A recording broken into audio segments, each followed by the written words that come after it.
મારી કેબિન મદદથી હતી.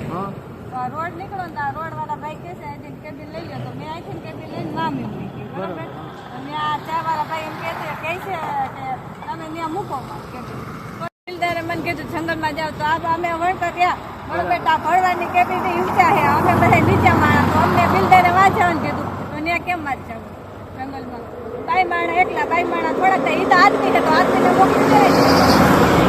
તમારા ઘરે શું કરે? એ રિક્ષા ચલાવે છે.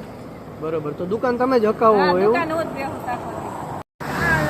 ત્યાંથી અહીંયા લઈ. બરાબર, અહીંથી દુકાન અમે મૂકીને અમને ના પાડી તો અમે મૂકી દુકાન. બરાબર, પણ એ દુકાન મેં બધી રિપેર કરી લીધી, અને રાતે મારો એમાં 30,000 નો માલ હતો, રાતે કોક કાઢીને વહી ગઈ.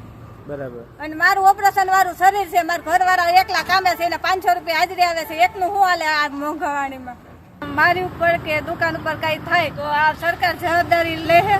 અને મોદી સાહેબ તો એમ કહે છે કે બેનુનું રાજ, બેનું રાજ, તો બેનુનું રાજ એમ કેવા હું કઈ માનવી તો એટલે મારે કઈ થાય એમ છે નહીં. મને કઈ